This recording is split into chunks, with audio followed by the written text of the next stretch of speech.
Good evening, everybody. Welcome to Case by Case. Sorry, I'm a little bit late.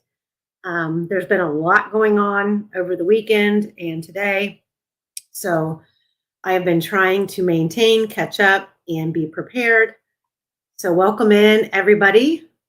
Hi, Kathy. Hi, Candy. Hi, Judy. Hi, Lowered Customs. Hi, Free Ricky Bay, Laura, Weir Cat, Regina, Rosemarie, Myra, Tom, co-conspirator. We have a lot of people already in here. We have a lot going on tonight. Let me welcome my co-host, Ms. Sheree. Hello, folks. Welcome. Oh, so today, I apologize to everybody for not being able to do a live this weekend, but the vault is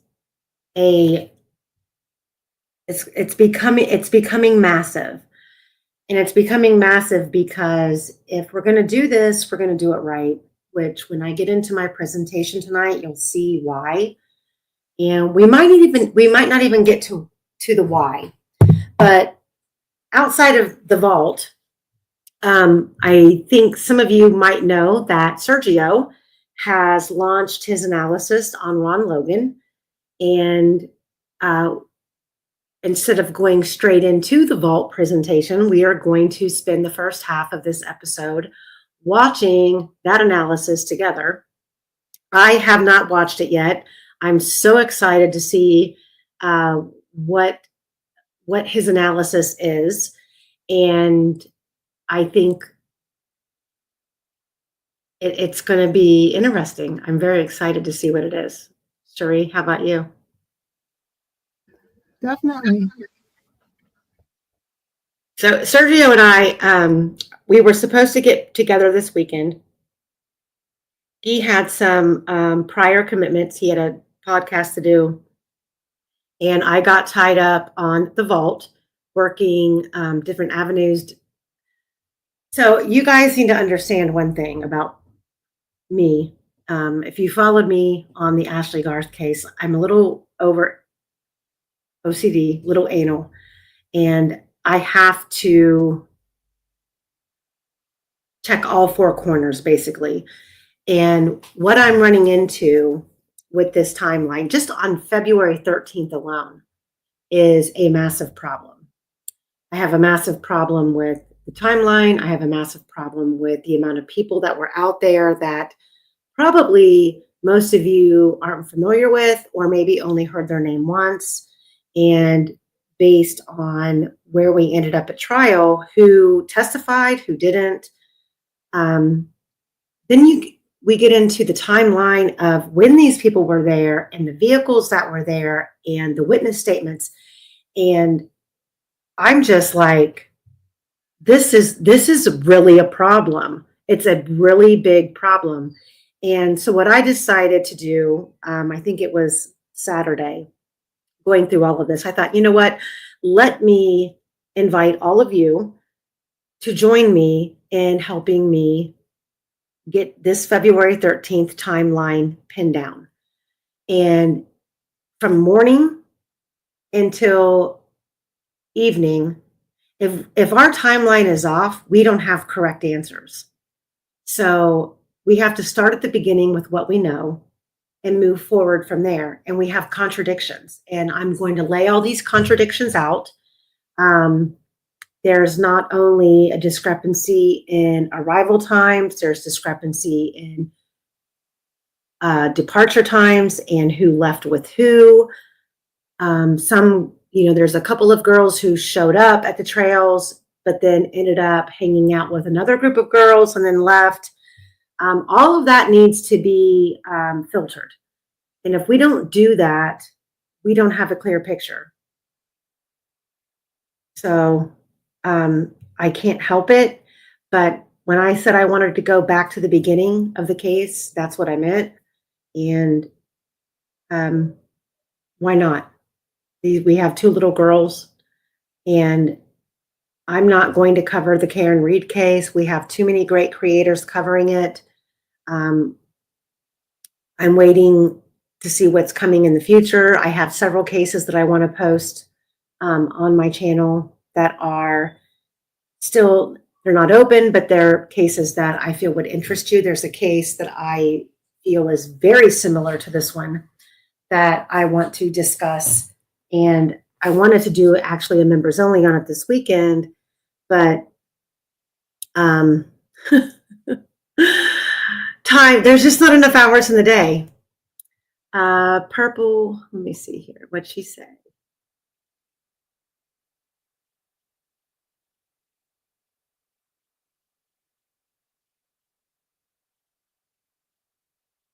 When you say the raw interview that he analyzed, so are you talking about Sergio?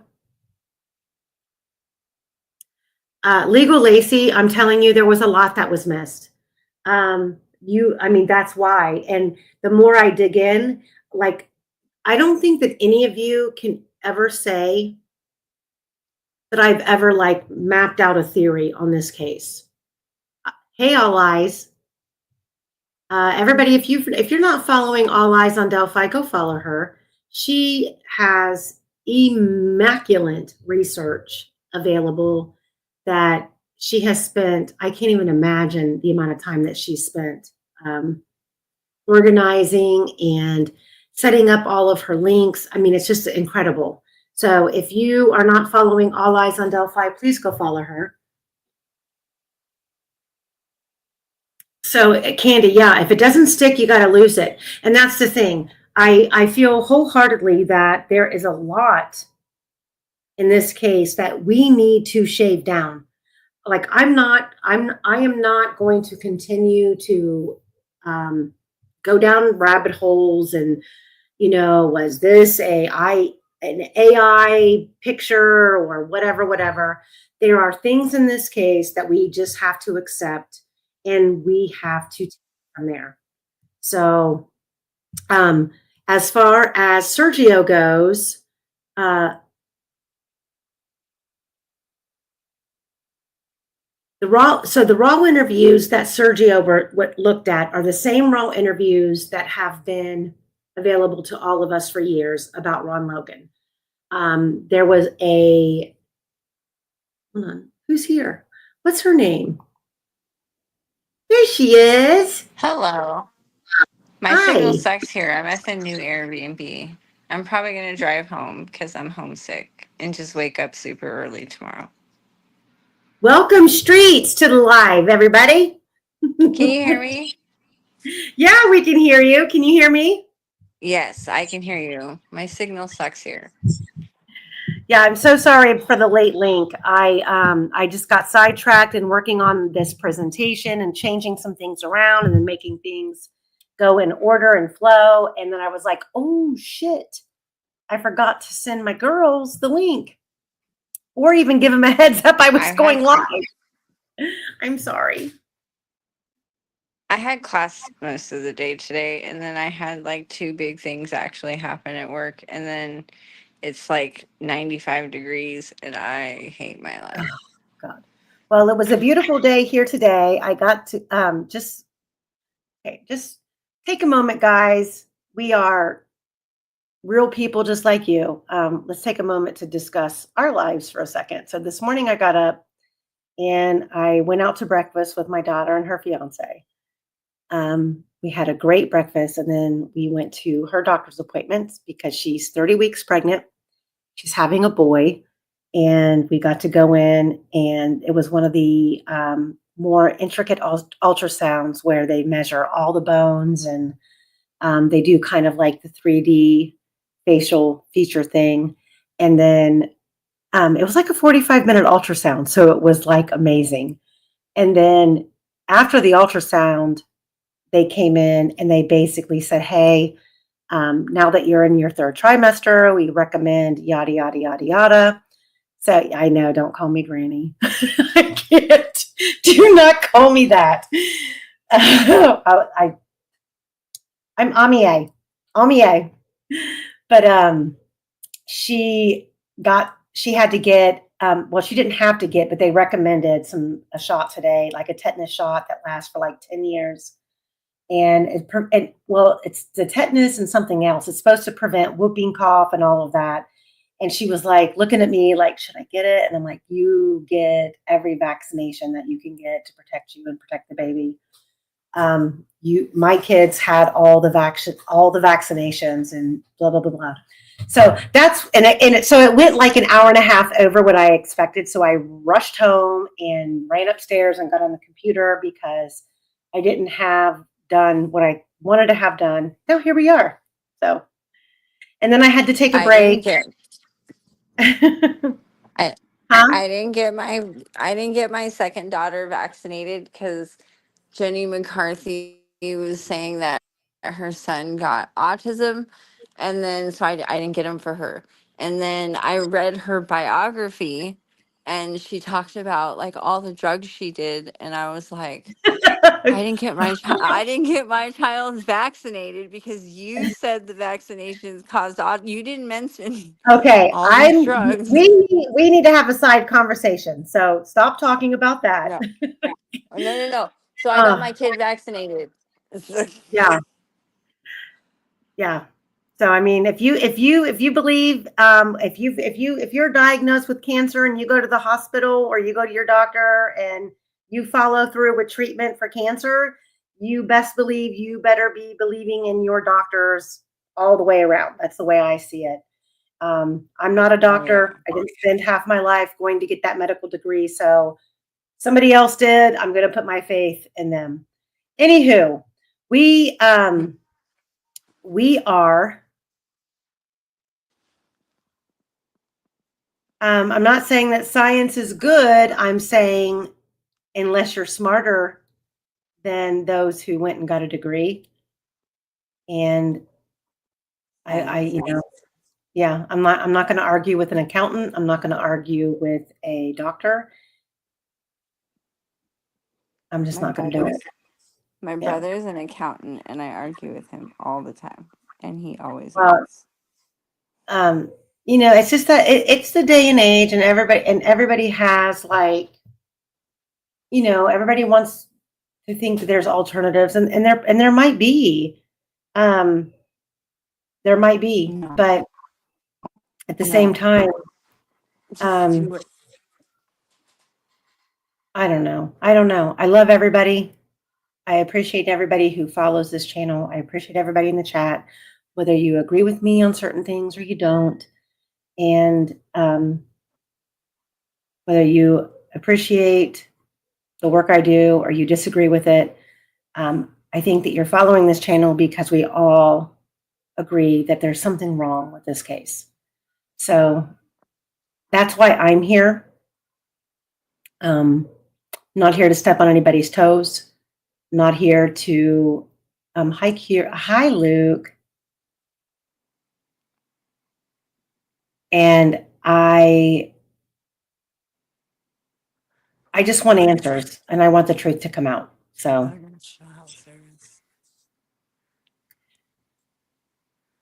this case does stink. And you know what? I'm going to be 100% real. Abby and Libby are two beautiful little girls who lost their lives, and we don't have answers. But you know how many cases across this country don't have answers, and how many people in this country have been convicted wrongfully, and there's nobody with eyes on them. That is ultimately, for me, the bigger picture here. There's a million people out there who feel like our justice system works, and there's millions of people out there who feel like our justice system is broken. And I don't think our justice system is broken. I think our justice system was created under a pretense that right is right and wrong is wrong. And we have gotten away from that. And when you have corruption in government and you have corruption in the justice system, and you have like a scoreboard, we're going to keep score on how many convictions a prosecutor gets, which is going to determine whether he's reelected or not, that is a problem. And I feel like the balance of the scales of our judicial system going in to a case and a conviction needs to be just as balanced to get out. And that's where the system is broken. We are always going to have issues with wrongful convictions. We are always going to have evidence that's not presented correctly, yada, yada, yada. But what we should not have is somebody who's been convicted who then presents evidence of their innocence and it's disregarded because they have to meet a 9-prong theory or precedents. Or here's my biggest issue right now with cases like this is that when you're reading these legal documents, for example, when someone files an appeal or someone is in post-conviction relief or even habeas, and the courts respond with defendant, yada, yada, yada, whatever the defendant's name is, did not present X, Y, and Z. You know what? The defendant himself, especially with the public defender, didn't present shit. An attorney on their behalf did.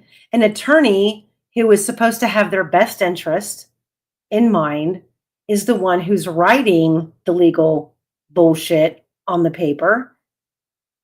And the court looks at it and they responds.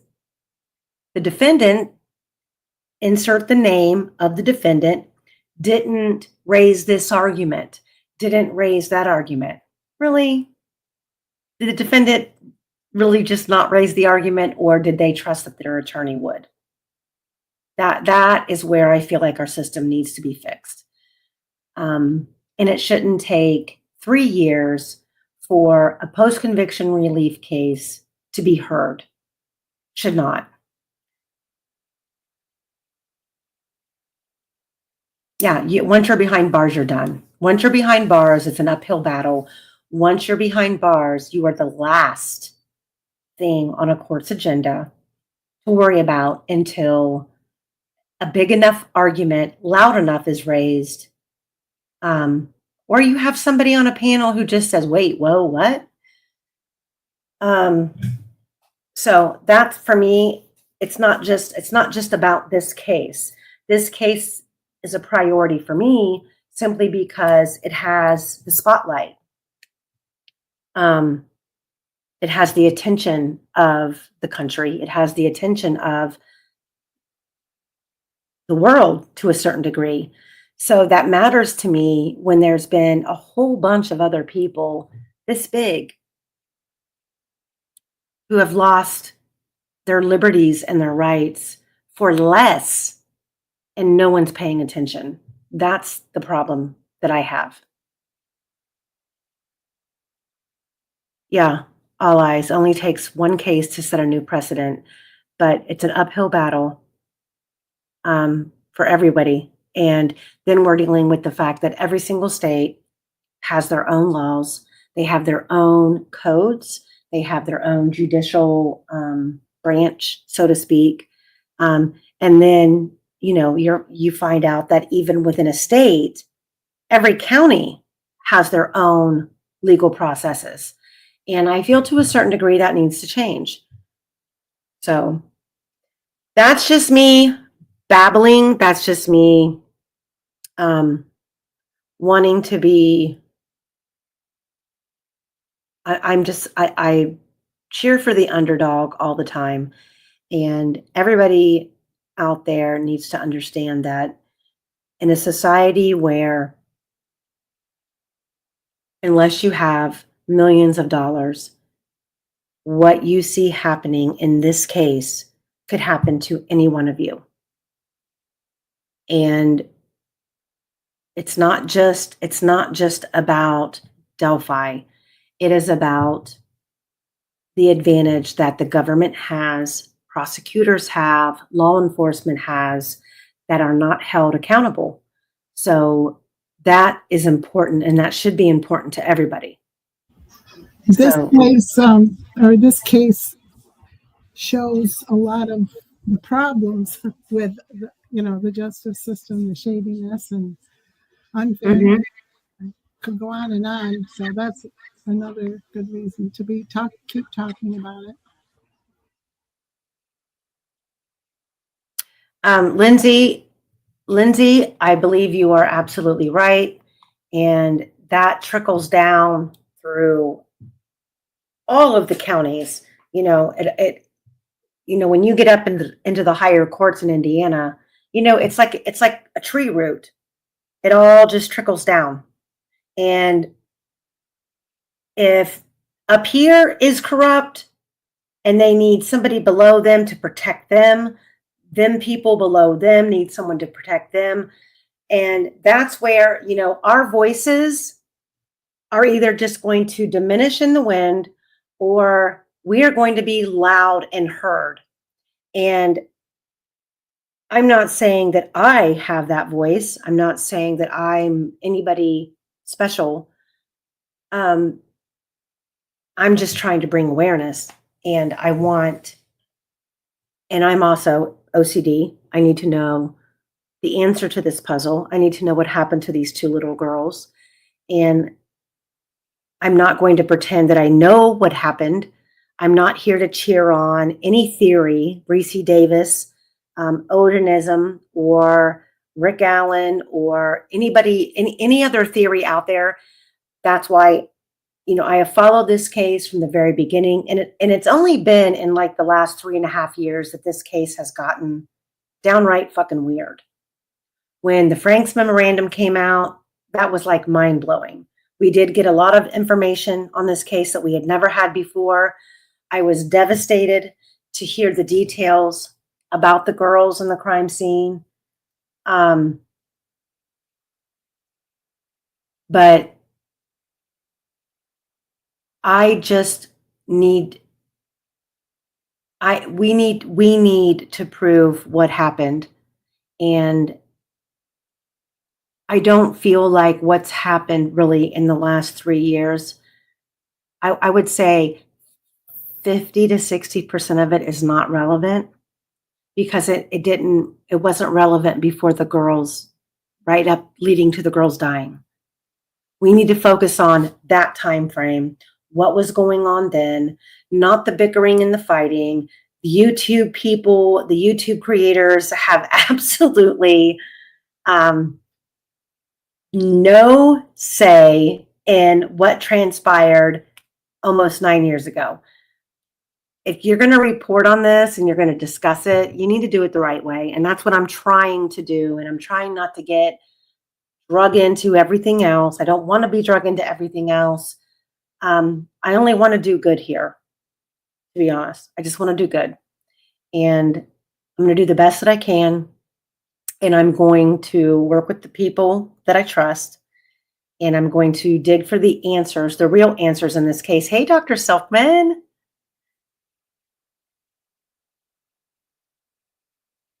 Yes, keeping away, Dr. Selkman, absolutely right. Keeping away from the noise. That is what we all need to do. Stay away from the noise. Yeah. Oh my God, all eyes. You're absolutely right. You know what? Going back here to the beginning, I have a lot of people who are helping me. And it's not because I didn't follow the case from the beginning, but everybody has their own theories. Everybody has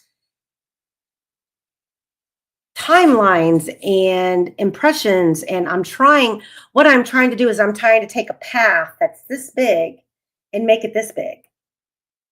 And shaving away all of the things that do not belong and are completely implausible or 80% replaceable, basically. And that starts with who was on the trails that day, when did they get there, who were they with, who seen who was where, what vehicles were there, the witnesses that saw the vehicles, what time was all of this going on? And that has become a major issue for me. There's no definitive answer. So that's why in the comments tonight, I said, hey, get a pen, get a pad. I need your help. You guys all want to be a part of this case. You all want to help. So let's work together. And going forward, anything that I present tonight on my timeline, it's not my perspective. It is things that I've been able to narrow down to. This is a probability, but I'm not sure. And if we don't have exact times going forward, everything after the beginning of the day going forward is wrong. So again. All right, guys. Let me see. Let me check chat before we get on here. Yeah, if not Rick, then who? Yeah, it's not a matter about like not Rick, then who. It's a matter of who is the unknown, who slipped through the cracks. And I'm telling you right now, there were a lot of flipping people on the trails that day, throughout the day. People that, I mean, I know you've heard about, though there was X amount of people out there, but definitively, I'm getting concrete brackets of time. And I'm going, okay, how do I put this in a timeline that makes sense, that's easy to explain? How do I parallel the day? You know, we've got the real events of the day, what we know, and then we have what we know kind of happened because we don't have all the facts. It's difficult, and that's why when I say I've been working on this for about 2 weeks, this is just one day of the vault, just one day of the vault. But in order to go past the 13th and the 14th, we need to physically narrow down these times, these places that these people were and who they were before I can go forward and feel comfortable that we're working off of a real timeline. You can call it rehashed. You can call it, well, we've done this. How many more videos you're going to do? Well, you know what? If you don't think that the state of Indiana has the right person, this is what has to be done. In a post-conviction relief investigation, this is what's going to be done. So, unfortunately, as much as I admire Brad Rosie and Andrew Baldwin, and I feel that they were given a shit deck of cards and really stayed in the poker game till the end, there's a lot of things that they didn't do that they could have done. And it's not their fault. It's really not their fault. They had a lot of side distractions going on in this case that affected their livelihood. It affected their careers. So I will never publicly defame them or ridicule them. I feel like they did an exceptionally great job for Rick Allen.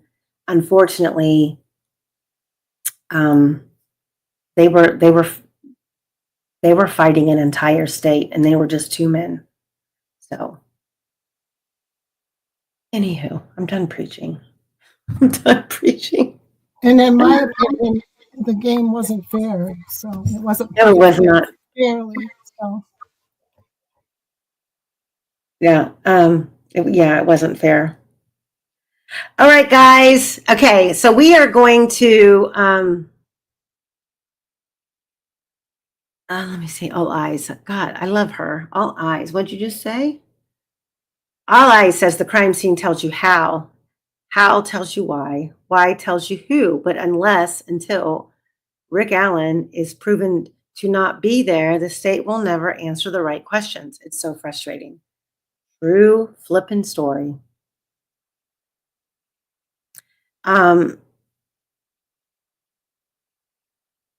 Yeah, the Geo-fence data. Lord. There's so much that didn't come into this trial that should have. Okay, so because it is already 8:05, we are going to go directly into Sergio's Ron Logan analysis. I haven't watched it yet. Put a 1 in the chat if you've already watched this. And I'm going to be so sad if you have, because I was hoping we could watch it together. I just found out. I just found out it's today. Oh, really, Elizabeth? Really, Terry? Really, Legal Lacey? Okay. Hi, Mother of Dragons. Okay, well, some of you have, yeah.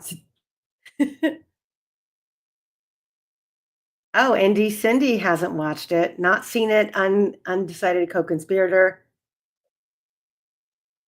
Okay, well, probably more than half of you have watched it. I haven't got to watch it yet. I've been busy at ultrasounds and cutting up apples for squirrels and my parent and working on this timeline. My life is so bizarre. So I'm going to take myself off screen and I'm going to pull up Sergio's video. When I have this on, I don't even know how long it is, but I might stop, like, depending on how long it is, I might stop like halfway through and see what you guys are all thinking. But when I have this up, I can't see the chat because I'm going to make it big.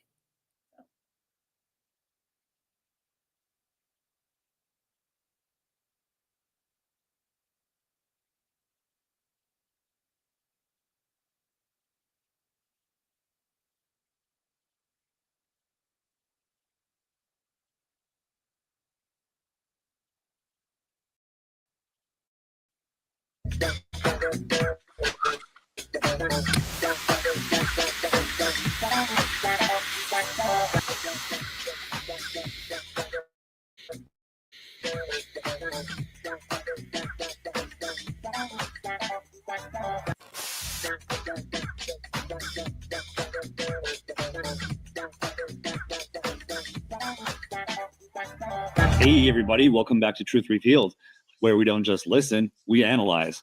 I'm Sergio Gennaro. You can find out more about me in my bio, but right now let's talk about something that you may have thought you understood. You've probably heard the covert recordings of Ron Logan, the man whose property became ground zero for the Delphi murders. But have you really listened to it? What if I told you that buried in the tone, the linguistics, and his verbiage are some answers to this story? Today, we're going to dissect that recording frame by frame, and I'm going to show you what most people missed. Before we dive in, I've been away for a couple of weeks visiting my family for Mother's Day, but now I'm back in the studio and things are about to ramp up. You'll start to see more content coming out more often, not just on the Delphi case, but also on the Karen Reed retrial. Now, I've also got some exciting news. I've got a new partner in crime, my daughter, Caitlin. She's getting ready to launch her own Truth Revealed channel.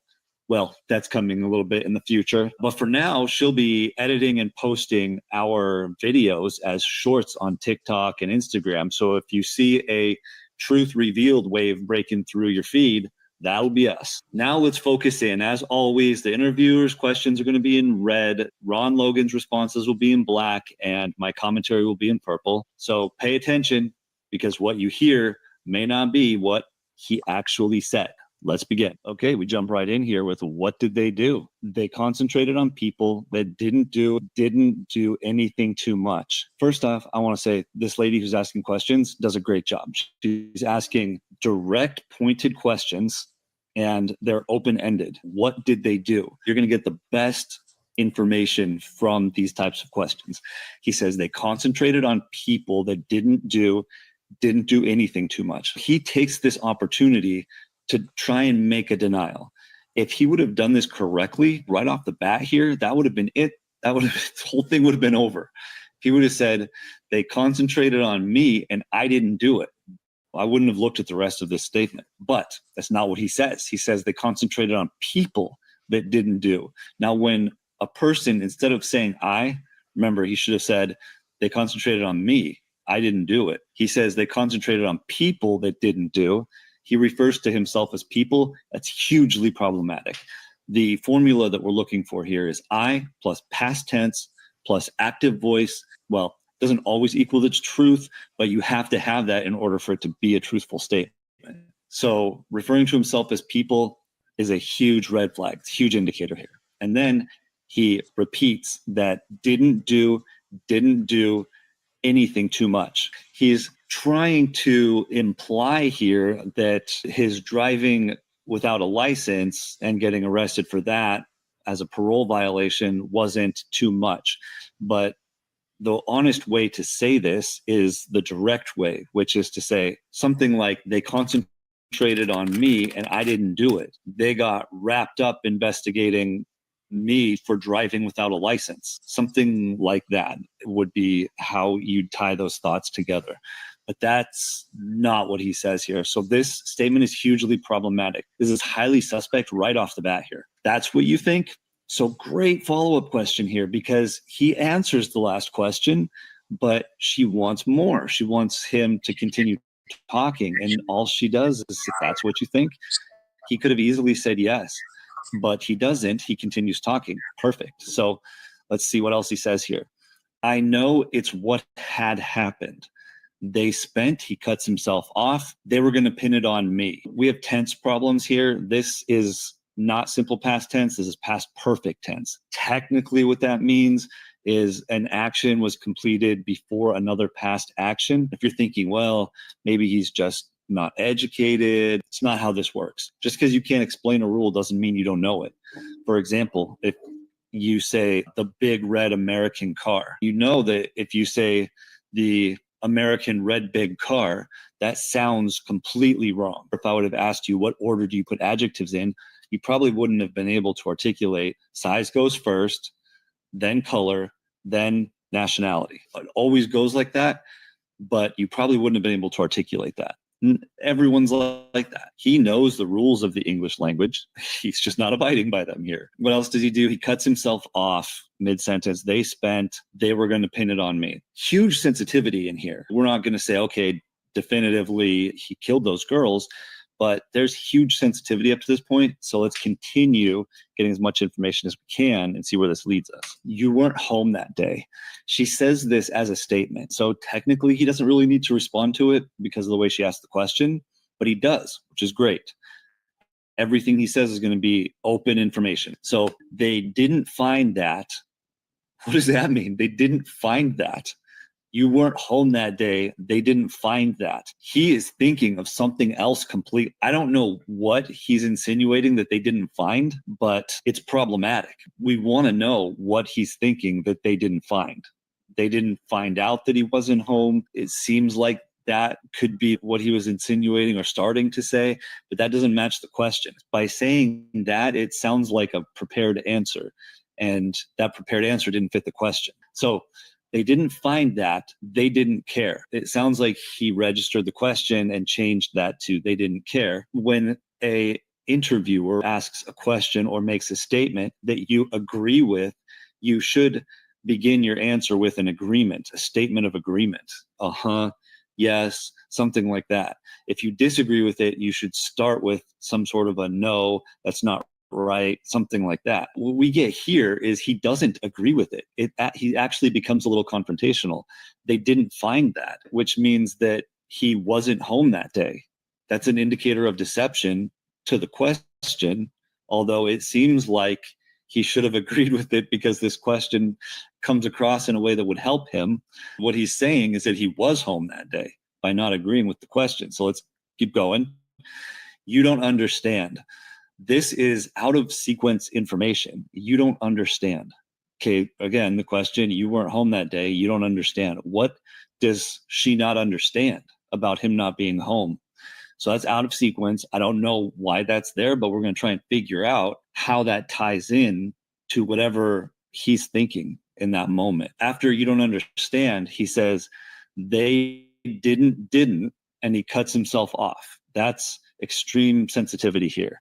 He repeats, didn't. Nobody knew that until later. Later is missing time. That's means he's removed something that's very important. What has he removed here? When somebody in this situation, especially when the questions are regarding a murder, when somebody is removing something, especially talking about you weren't home that day, that's an alibi statement. And so whatever his answer is going to be alibi related. Him not being home, that the police found out later, seems like this statement is deceptive about him trying to create an alibi. We don't get any more information here, but if I were asking questions or if I had him in an interrogation based on what he says right here, I would be trying to press him for a timeline at this point and trying to figure out, what did he remove when he says later? There's something missing here that he removed, and we got to figure that out, because him not being home is an alibi for not murdering them. The only thing we know definitively is that he has removed something from this answer. She says, it's a shame what happened. And he says, I'm not surprised. I thought this would happen. What? You thought this would happen? How on earth would anyone think that's going to happen? The only way you could possibly think that's going to happen is if you were planning it. So that is dangerously close to a confession. Just think about it. You can't say something that you're not thinking. So he has to have been thinking that he thought that it would happen. Why? Well, what about this would make you think that two girls would get murdered there? And she says, what? And he says, not the murders. Okay, not the murders. That, while technically not an indicator that I'm aware of, I am going to do some research on this type of response. But when he says not the murders, it sounds like what my 7-year-old says when she gets accused of doing something or she starts to confess to something. Not the murders. All right, well, if it's not the murders, it has to be something else. In order to have made that previous statement, he has to have thought that through, because he was expecting this to happen. He should say, what I actually meant was, and then give some very clear, if not articulate, examples of what he's talking about. So he says, but they put up those trails in the middle of nowhere. I said, you're going to have all kinds of drug problems and all kinds of crap from this. This will draw every deviant in the world to it.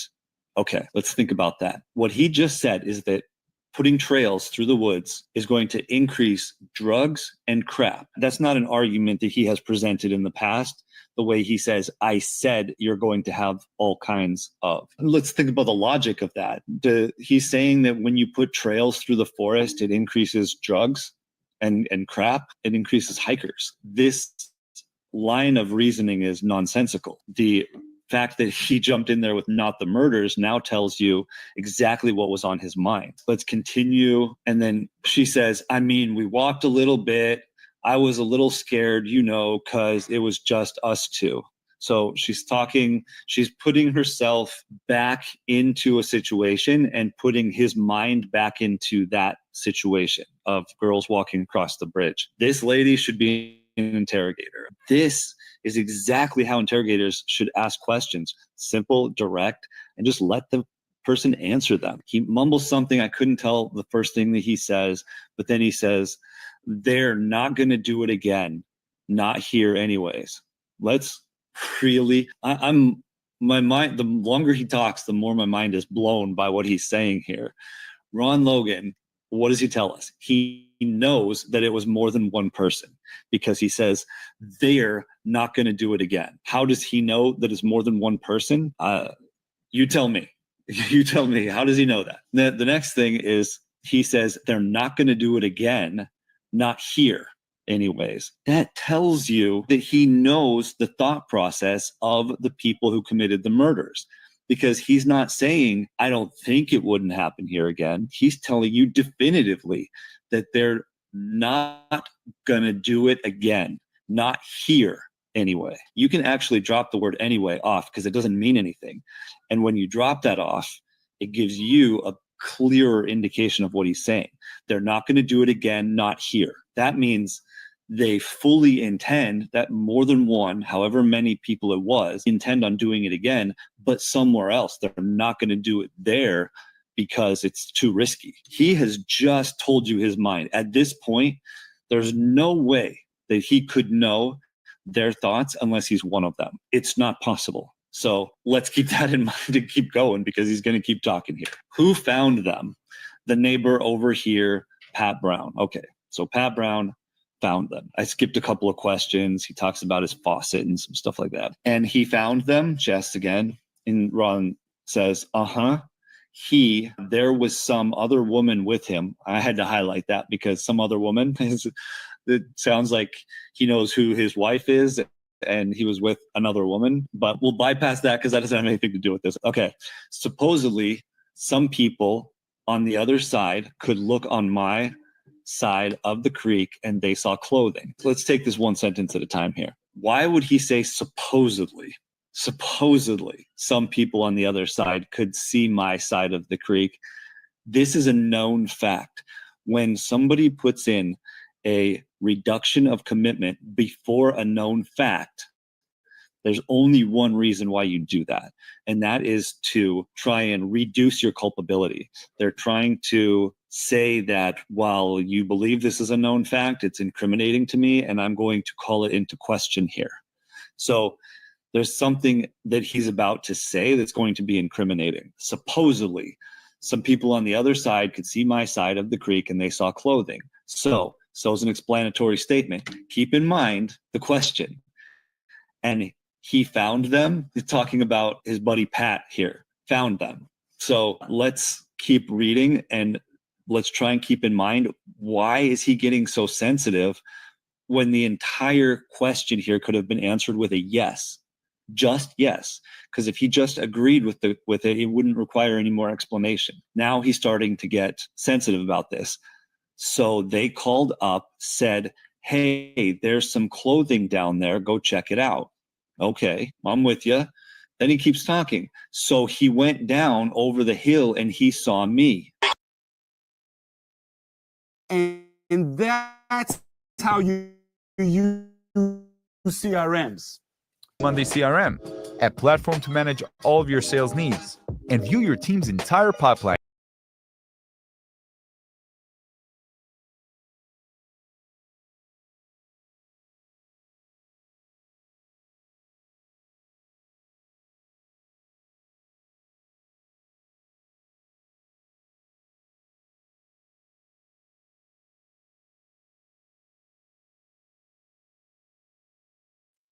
Okay, did that not just cut at the perfect right time they saw me?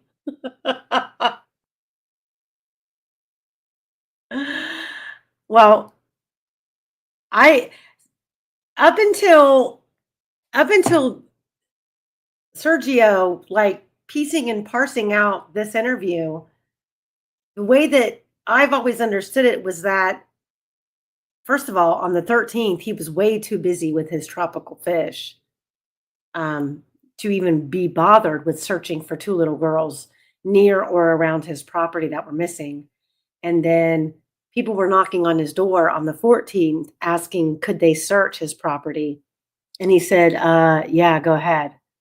So if he's up at his house, how the hell would he have known about people down 1,400 feet away from his property who found clothes in the water? And he slips up and says, they saw me. Uh-oh.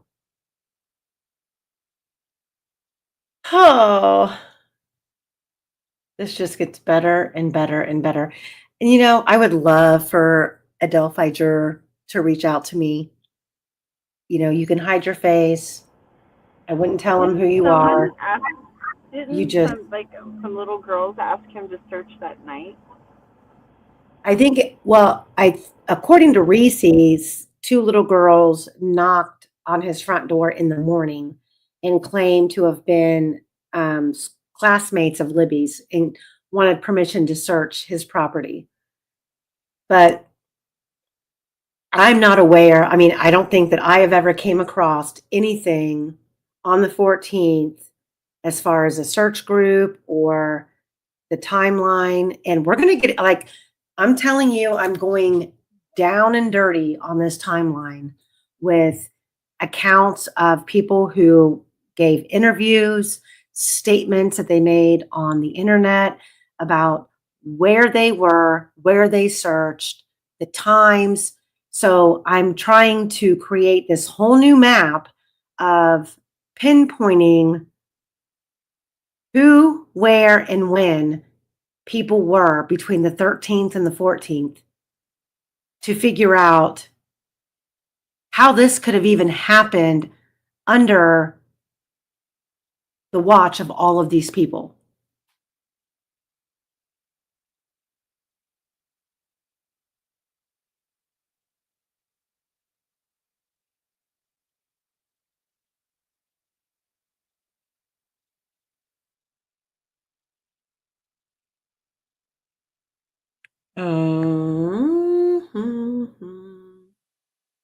Yeah, all eyes is the bomb.com.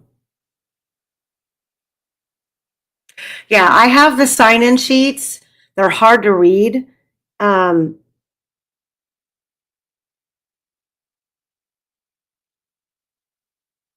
me see. Ron.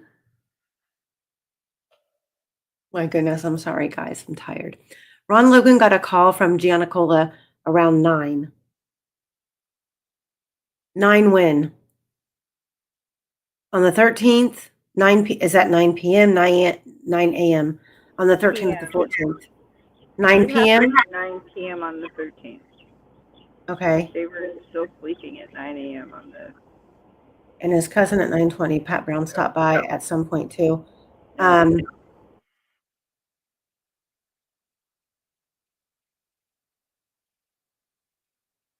Yeah, well, there's supposedly Michael Osbrook. Where are you at? There is supposedly, I'm still searching for it. There is supposedly a photograph of the Tyler French group on the bridge in the middle of the night, early morning hours. And then when I say early morning, I'm talking between like midnight and 4 a.m. on the 13th.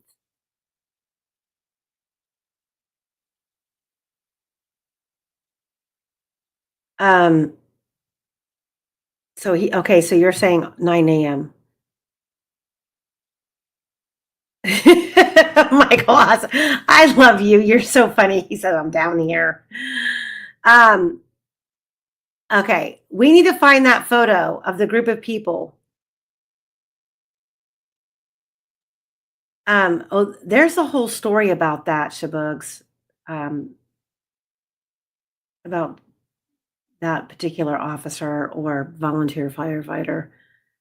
But this timeline is getting really hectic, and I'm going to start it tonight. But if you notice that I put in the caption of the title that it's like part A. And I don't know how many parts of part 6 it's going to be. But, so Michael Osbrook is saying it's daylight. Well, yes, Shabugs, yes, Shabugs, that's an important detail right there. Giannicola stopped Grandpa Brad German, from searching where the bodies were with his dogs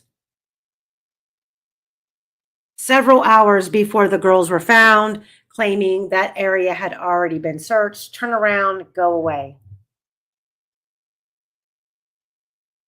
See, this is what I'm talking about. See all these little intricate details? Like, not only are there all these intricate details about that day, there's a lot of things that have spiraled out of control and ran through like a dust storm. What we need to do is we need to shave away all of the unimportant details and pin down what's factual. That is the problem. That's being really, really hard to accomplish when things have been deleted from the internet. Groups are no longer available. People have stopped using social media since then. And that's why this timeline is really important, because I truly believe the answers to this crime, and call me stupid, but I truly believe the answers to this crime can be found within the first 30 days. All this bullshit that's going on right now, 8 years later, I feel is irrelevant. We are dealing with February and the beginning of March. What transpired during that time, I feel, is the gold nugget of this case.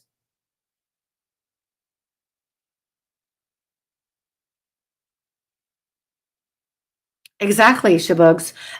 A lot of things have gone away. And that's where we all need to come together and rely on each other and sharing information, because there's a lot of things that, people might have saved, not realizing how important it could end up being. And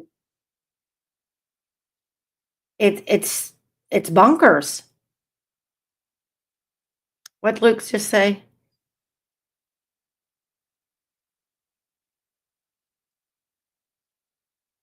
Yeah, All Eyes. All Eyes has the definitive base of the important key elements of this case. And I believe that even all of the information that she has, we need to be able to go through it and go, okay, this person can be excluded, that person can be excluded, that timeline is not relevant. And it's the answers are here. We just have to stop chasing our tails like my Yorkie does in the backyard when she's pissed off that the neighbor dog won't acknowledge her. So, okay, we're going to go back to finishing Sergio's analysis of Ron Logan. And then we will get down to business 2 hours in on a Monday night. Why not? Oh, back this up a little bit. Because if he just My daughter receives $1,800 a month for caring for me at home. She's finally getting financial support for the care she's providing.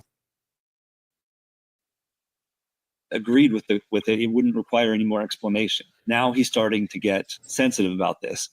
So they called up, said, hey, there's some clothing down there. Go check it out. Okay, I'm with you.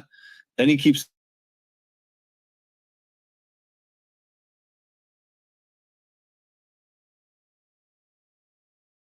he really just say that they saw me?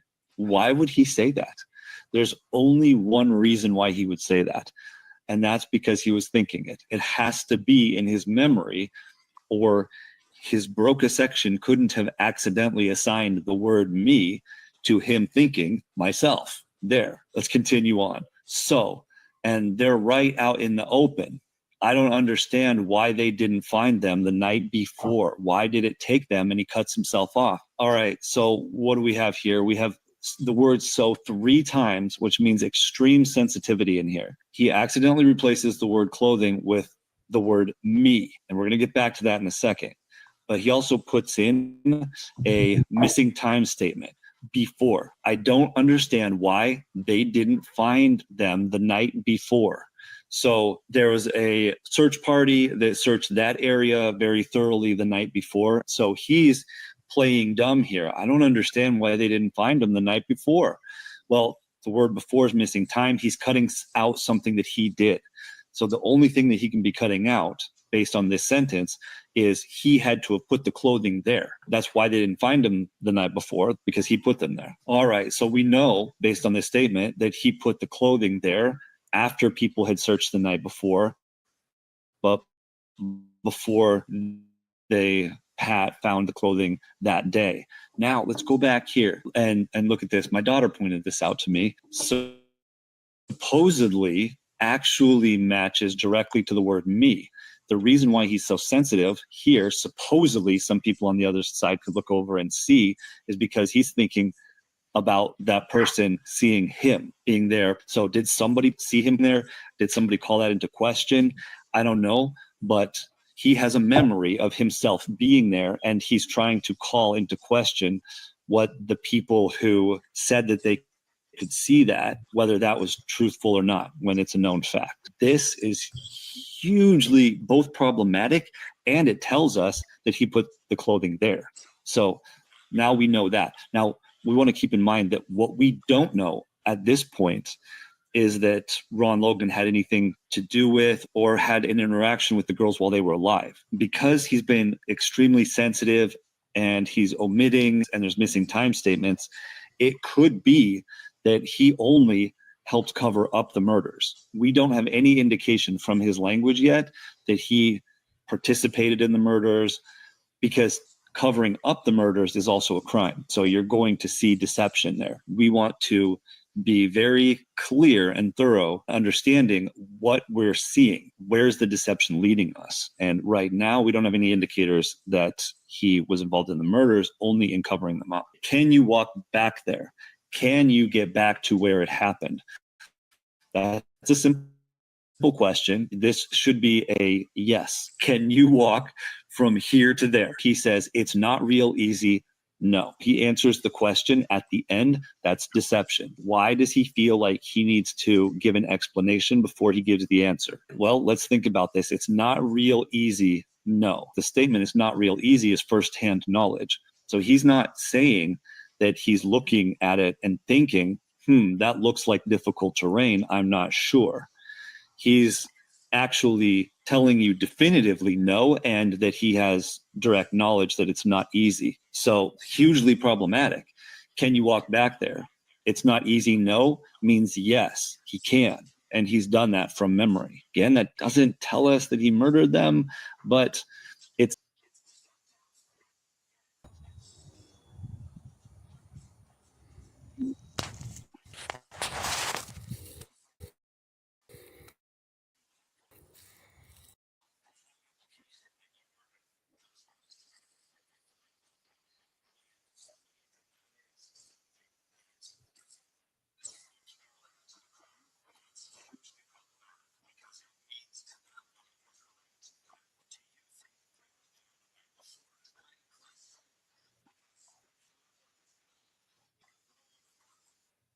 is showing you knowledge of guilt. That's what this means when this is not related to the murder. To say, can you walk down this hill? There's no implication that you murdered those girls just because you have the ability to walk down a hill. When somebody denies something that doesn't seem to be related to the crime, that's hugely problematic because it means to them that it is related to the crime. Do you think they were there the night before? Great question, because if she would have let this go, then we wouldn't have gotten this answer. Do you think they were there the night before? And he says, well.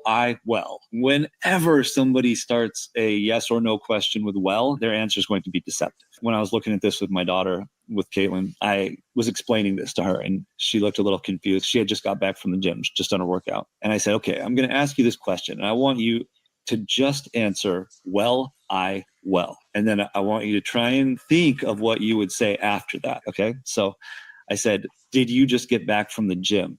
And she says, well. Then she laughed because there's no possible way that could come to your mind if you're giving a truthful response. So, it just means no. She doesn't think they were there the night before because he put them there. So, according to all the law enforcement investigators, they were. So he's not saying they were. He's saying that according to someone else, they were. No one thinks it's a dump site. This is showing huge knowledge of guilt. If this was an interrogation, if she was an interrogator, I have no doubt that she would have honed in and just drilled him on this answer right here. So we got, according to all the law enforcement investigators, they were. No one thinks it's a dump site. And she says, oh. And he says, no, it's cuts himself off. That's why I cuts himself off. It's such an odd cuts himself off. Okay, this is where the bodies is about 80 feet below where we're standing, and that side over there, it comes down into a big valley and a big Deer Creek's way below us here. This whole rambling segment of cutoffs is hugely problematic, hugely sensitive. He can't think of anything to say after this, and he keeps starting a sentence and then terminating it because it's taking him somewhere where he doesn't want to go. He ends up just talking about where the bodies were. And remember what the question was. Do you think they were there the night before? Why is this so problematic for him? And then she says, yeah, that's a big drop. Yeah. And he says, no, you would have to. I don't know how you'd get there unless you make them walk there. How are you going to get them there? All right, let's slow down for a second here. Now he is reliving his own thought process. Remember, you can't say something you're not thinking about. No, you would have to. He has just slipped into asking himself that same question. In that moment, remember, they're looking at the murder scene right now. So if you're looking at the murder scene and you were involved in the murders, you're going to be forced to relive that. And as you relive that, those thoughts become intrusive and you start to assign words to them. Now, it doesn't seem like the words that he's saying would be a confession until you understand that he is reliving that moment right in front of you. And he says, I don't know how you'd get them there unless you make them walk there. How are you going to get them there? That's at some point he had that exact thought process. And what does that tell you? Most importantly, this is the first indication that Ron Logan has a memory with the girls while they were still alive. Up until this point, he could have only been involved in covering this up. But now he is reliving a memory from when they were still alive. That tells me that it's highly probable that he had a role throughout this entire process from start to finish. And she says, right. And he says, I don't know how you're going to make two 14-year-old girls do something they don't want to do. Again, he's still reliving this. I don't know how you're going to make two 14-year-old girls do something they don't want to do. Great question, Ron. How do you do that? He says something about it must have been family because otherwise they wouldn't do what they're told. Unfortunately, it's a lot of mumbling. It's a lot of one-word answers. And then he goes on to blame Libby's father, saying it was Libby's father because he has 6 or 7 felonies. Now, none of that is helpful to us here because that is Ron Logan's rehearsed statement. If he found himself in a situation where he was being questioned about this, he was going to default back to how'd they get down there, such a difficult area to get to. It had to have been Libby's father because the girls did something that they were told to do. Otherwise, there'd be no way to get them down there. Now, he clearly knows what they did. Maybe they were holding one of the girls at knife point or at gunpoint or something and said they were going to kill him if the other one didn't go down there. I don't know, but he does. And he's walking you through his thought process right here.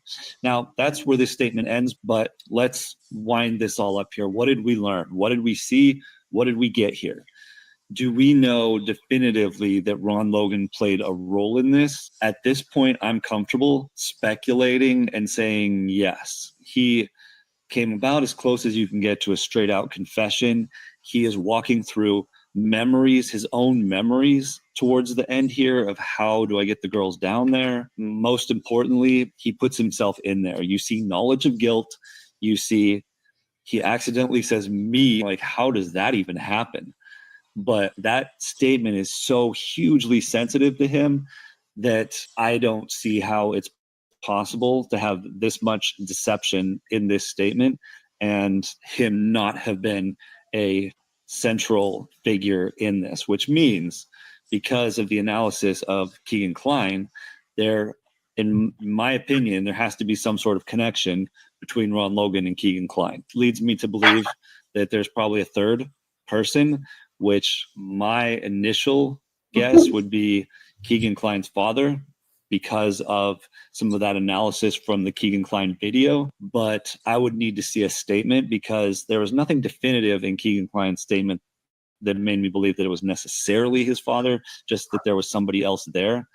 And between Ron Logan and Keegan Klein, I still have a hard time believing that the two of them together would be able to get control over two 14-year-old girls. So I am going to keep analyzing statements one at a time and putting these videos out. But in my opinion, Ron Logan definitely played a major part in covering up the crimes and definitely played some sort of a role before Abby and Libby's deaths. But without a more thorough interrogation, it's really hard to piece this whole puzzle together. The longer of a statement I have, the more information I can get. This is pretty good, but it's not an interrogation. So that's all I think that I can get from this statement. Leave in the comments what you think about this. Having seen my analysis and the indicators, let me know if this helps you to put this puzzle together, or if there's actual.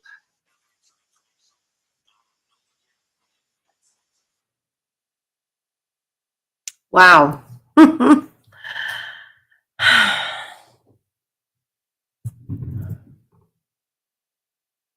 Uh-oh. Oh. Okay, ladies, what do you think?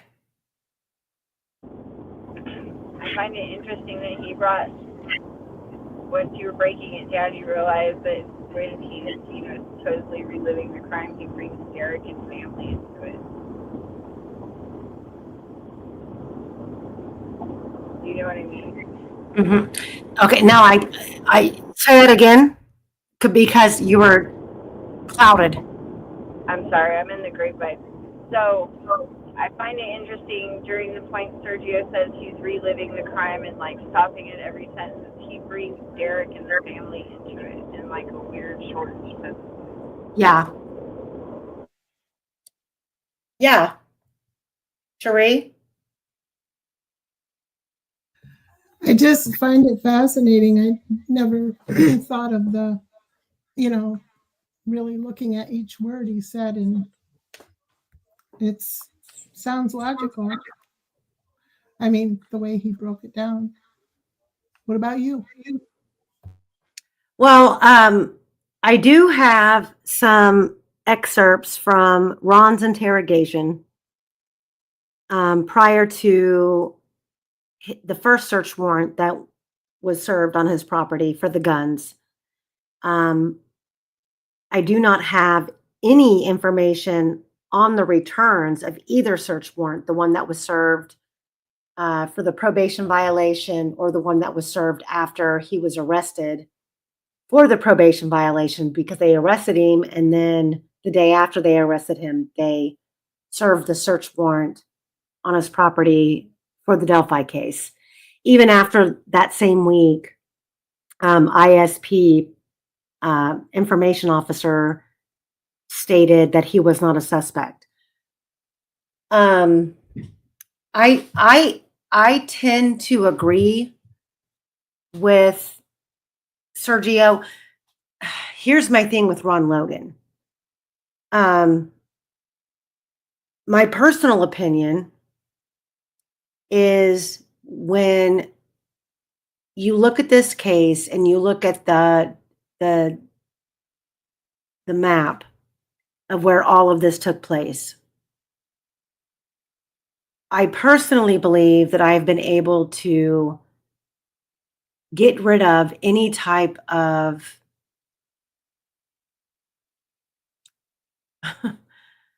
logic that anybody who committed this crime went north on the trails. That this happened, they committed the crime, and then they proceeded to go back north towards the north end of the bridge, the north end of even on the other side of the creek, down 300 toward the Hoosier Harvest Store, towards the CPS building. I don't believe that's what happened. I believe that whatever escape was made went south, down the creek bed towards Logan's, 300 out by Logan's in the cemetery that way.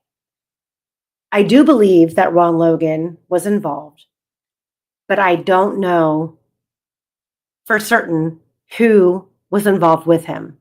I know what Reese was told, and I believe Reese 100%. I'm not pushing Reese's narrative.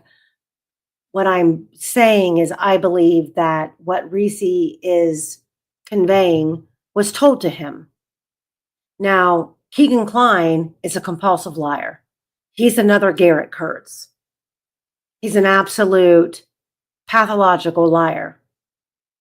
And my concern is he such a good liar that he can come across being or conveying to the public that he's this meek imbecile who was just doing all these really bad things, never thinking he was going to get caught. And then once he got caught, it was a whoopsie. Or was he a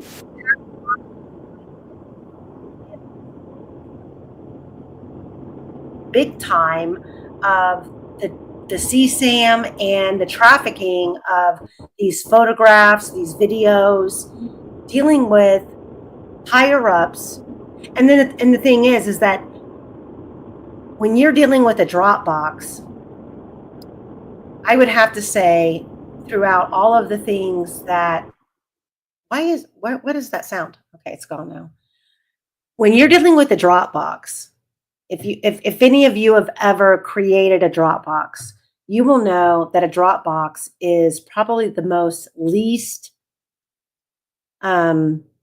secure. Because unless you're really, really paying attention, I mean, you can create all these files in a Dropbox, label them, A through Z. And then if someone says, hey, what information do you have on this? And you share that folder, if you're not cautious of how you share that folder, that folder can then be shared with anybody. It's an open folder. So I've always been very concerned about Keegan's Dropbox and who had access to it. And Keegan, is he stupid? Is he smart? Is he tech savvy? So he starts this Dropbox and he shares it with 20 people. Well, that 20 people can quickly turn into 60, 80, 200, 400, 1,000, et cetera, et cetera. And so how responsible is he? Is he the hitman who orchestrated the whole crime and paid the hitman money? Or how do you look at him? And just because, and I'm not downplaying Keegan's role in this at all. What I'm saying is,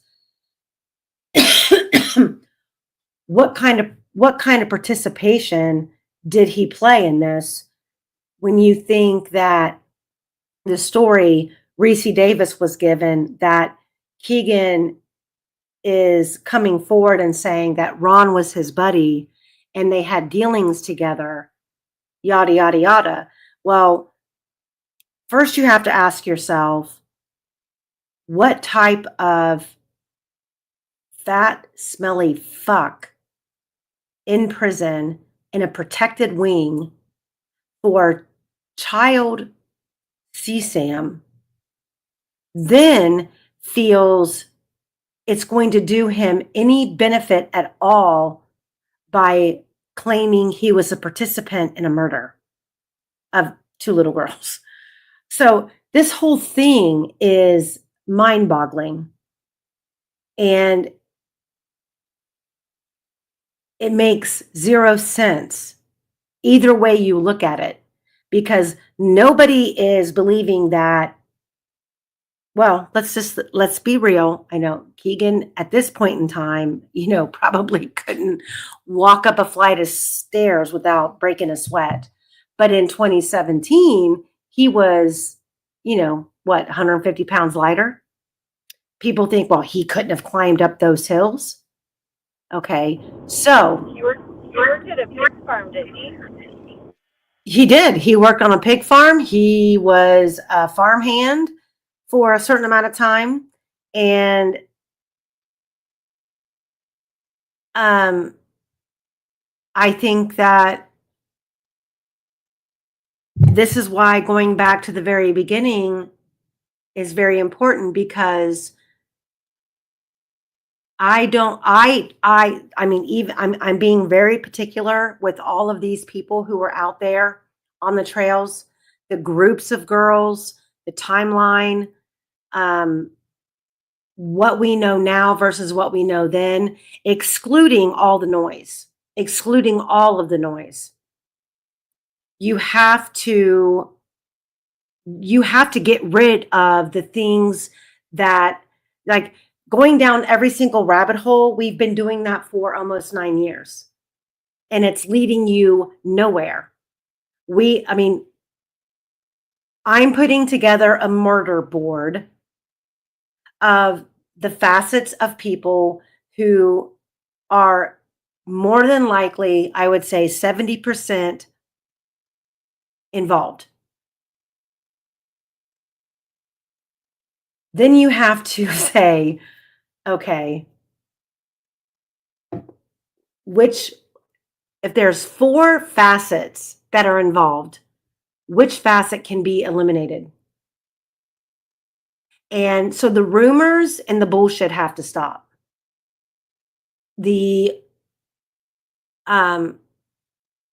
are stories and there are rumors that I have searched and searched and searched, and I cannot find anything that corroborates any of it. And I know that Brad Holder is key. Brad Holder is a significant player in this shit. He is. But you can't have Brad Holder and not Patrick Westphal. But you can't eliminate Brad Holder and Patrick Westphal and only have Ron Logan and fat fuck Keegan Klein and Elvis Fields either. Like, we need to figure out who was there, who was doing what, and who was smart enough to pull this off. And when you're talking about a cover-up and a whistleblower and shit on Ron's property being destroyed, okay, well, if that's transpiring, why was he having to do that anyway? If this was a targeted hit that law enforcement was involved in, and he needed to, or was advised to, or was ordered to take out these 2 little girls, why was he not given free passage to get their bodies off of his property? Like the story goes. Why is he, there's a lot of things that don't make sense. And, you know, we know from the BG video that Libby was wearing the black sweatshirt, if we believe that that Libby is the one who shot the video at 2:13. So she's got on the black sweatshirt. And then there's a whistleblower saying that Ron Logan hit his nose on Libby's forehead, which that kind of rings true as far as Ron bleeding, because Reese said that Ron got hit in the nose and he was bleeding. But if he hit his nose on Libby's forehead and the blood got on Libby's shirt, which is why the clothes were thrown in the creek, then Ron Logan's blood would have been on that sweatshirt that Abby was wearing. So there's, and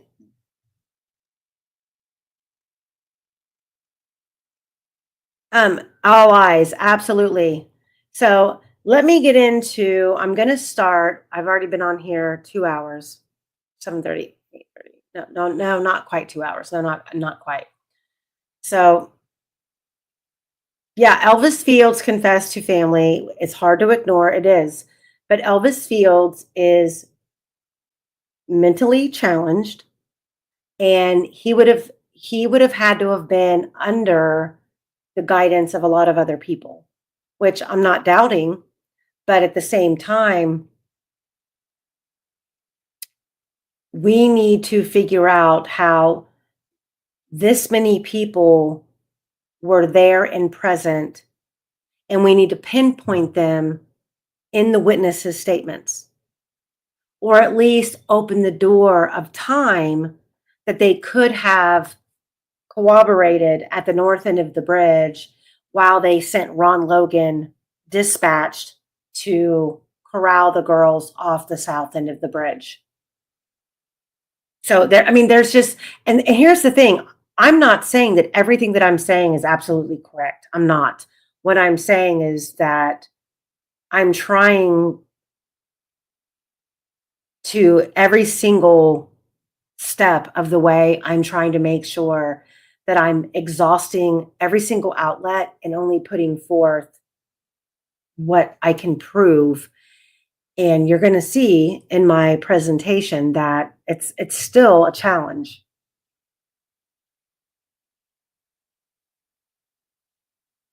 So, y'all got your pen and paper? Or do I need to go to the chat and let everybody get their voices heard here?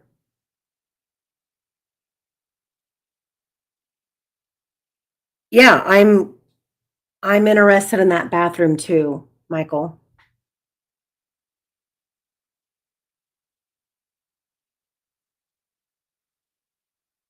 See, I mean, Bees Jones, I kind of feel like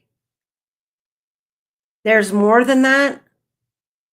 And I have yet to see a connection to KKRL and Elvis Fields without Brad Holder.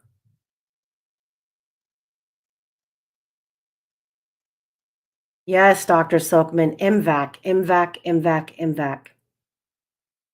We need the MVAC test done.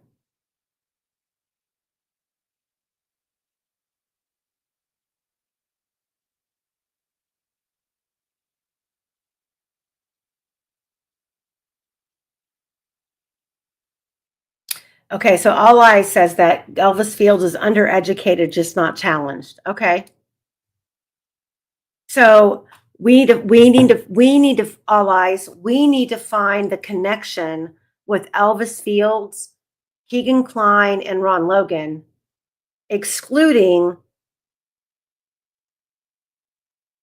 Brad Holder. Because it's Brad Holder that I feel Elvis Fields idolizes. And I mean, Elvis Fields, so I was going through a whole bunch of stuff that I have from that day, that morning. And Liebert, one of her statements claims that the man that she saw at the mailboxes that morning had no teeth. I'll go back and find it and I'll include it in one of my presentations going forward. But I don't believe that Elvis Fields didn't have teeth, although I felt Elvis Fields matched the sketch that was made of that guy by the mailbox. So I'm just trying to find what really connects and what doesn't.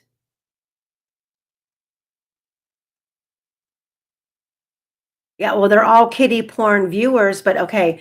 So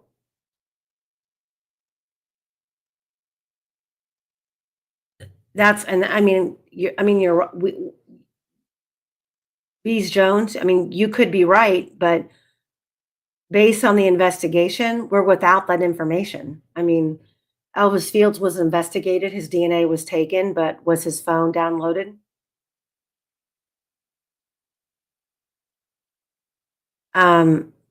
Daisy Boo.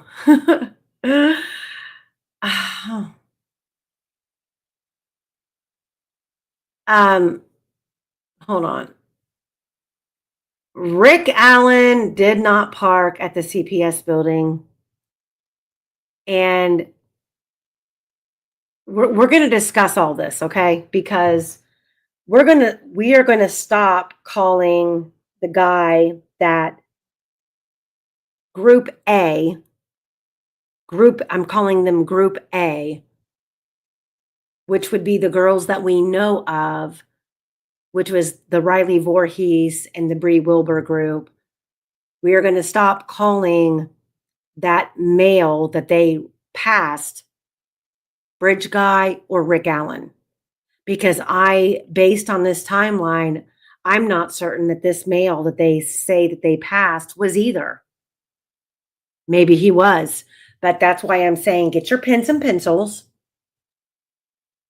because this is going to be like a 3 or 4 part series just on this day, because I can't narrow it down without the help of everybody in this community. And I'm frustrated. And there's a major, major problem with Cheyenne's testimony and her timeline. There's a major problem there. So timeline problems mean we cannot be certain of any time. Do we want to solve this case? Do you, subscribers, want to solve this case, no matter the outcome? If we are going to do this, it needs to be done right. February 13th holds the answers or the holes to hell. And I truly believe that. We have to start with a clean slate. Let me take these comments off. We have to start with a clean slate, clean sheet, clean piece of paper. Grab a notebook. I want your help. There's my email address. Write it down.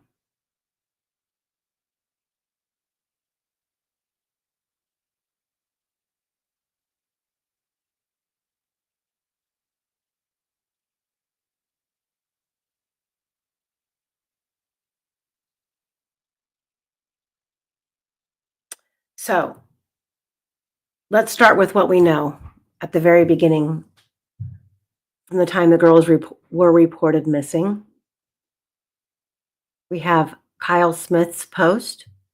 He posts both images that Libby posted on her Snapchat, supposedly. And let's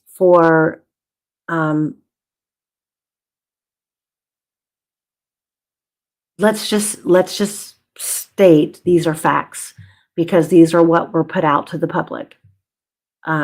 Libby takes a picture of the bridge, and then she takes a picture of Abby at 2:07. And then the bottom picture is at 2:13 when the video starts, 2:13 and some seconds. I think it's like 2:13 and 50 some seconds. What I want you to take note of here is Abby's body position in the video, because we can argue until the cows come home that the video was altered or the video was edited or it was enhanced, whatever the case may be. But just take a look at Abby's body position, and then take a look at the distance between Abby and Bridge Guy. And I don't know if you guys have done the research, but typically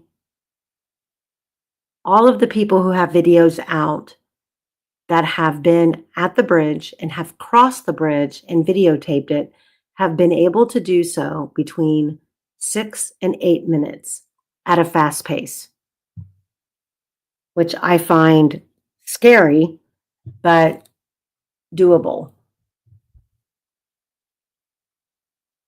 So at 2:13, same picture as before.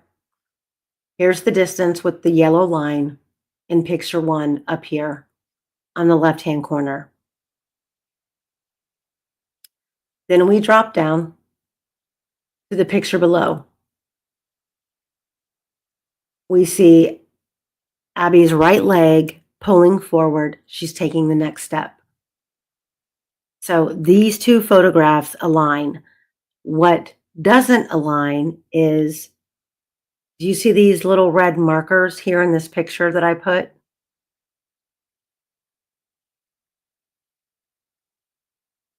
What's stressing me out about this picture is, where did the BG go?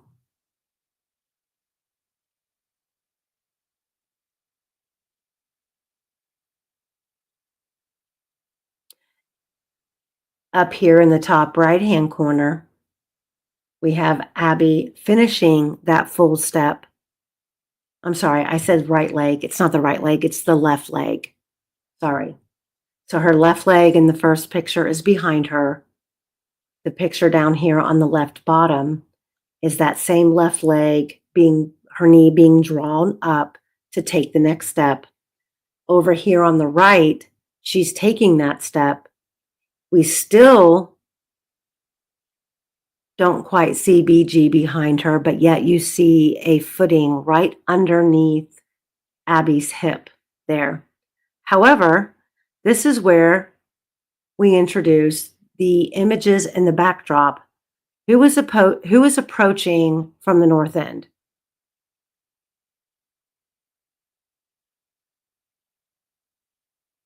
Then we drop down to the bottom right-hand photo. This is after Abby's leg has completed the step and is forward in front of her, yet we don't see BG. Where is BG? Is what I wrote there. So let me take this off the screen and see what you guys are saying in chat.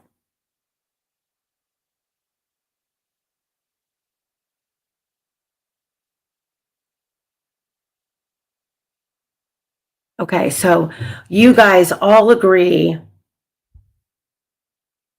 for the most part, everybody in here, you guys all agree that BG didn't just disappear. He's in the photographs. It's just a timing issue and body placement that he's hidden.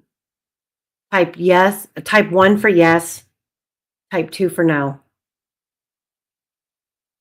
Because on this channel, what we're going to do is we're going to eliminate this debacle right now, that the BG video was not edited and he is there, he's following her.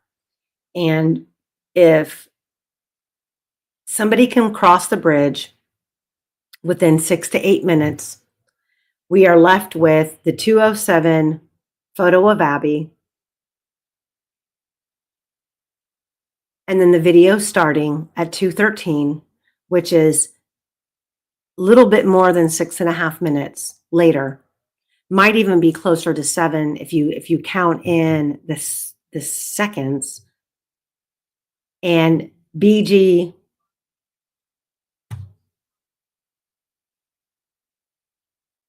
in the top left-hand corner is still this far behind her. So to say that there's nobody behind her in the 2:07 photo doesn't quite prove that there's not somebody lurking in the background. But what I can't get away from is this shadowy image back here in the top right-hand corner, that since the video has come out, the majority of everybody has kind of ignored, because I think for years, we all just chalked it up as being the barrier. And we've been focused on the shadows, the voices, the whispering, the steps, that sort of thing. So when we go to the barrier, before we get to the bridge, this first picture over here on the left is when you're approaching the barrier from a distance. So we're approaching. Then the second photo, here we are closer. And then the third photo down here in the center, the bottom, we're right on top of the barrier. It's skinny, it has 2 posts, it's wide, it's in the ground. There's trees behind it, shielding it from view. And let's just pretend that those leaves weren't there, because these photographs from this, well, actually, these are still shots from a video from Julie Melvin about a year later. So let's just eliminate the trees, or the leaves of the trees. and get in front of the barrier, which takes us to this far right photo. So now, if you're standing on this pathway, the barrier is behind you. So you can see that the barrier is not head on, straightforward, but yet here is the step up onto the bridge. Then in this next photo, I'm giving you the same dynamics. The barrier, the length of distance between the barrier being at your backside to the bridge. And then this third picture right here in the middle is an aerial photo of the north end of the bridge in late 2017. No leaves on the trees, snow on the ground, and you can see the distance from the end of the bridge backwards here to the left. In this image, that barrier is still not in the picture. So this bottom right-hand photo, how do we get this behind Abby in the BG photo? I don't know what we're seeing. I don't know how many figures we're seeing, but I do know it's not the barrier. I do believe these shadowy images are on the bridge, whether it's 1 in a shadow, 2 in a shadow, or 3. And I feel like if it's 3, the third one over here on the left is standing on a platform, while the other 2 are actually on the bridge. I don't know, but it makes 0 sense. But I know that for years we have chalked up that whatever we thought we saw in the background of Abby's photo, and now that we have the entirety of the 43-second video of the bridge guy video, that what we see in the background is not the barrier.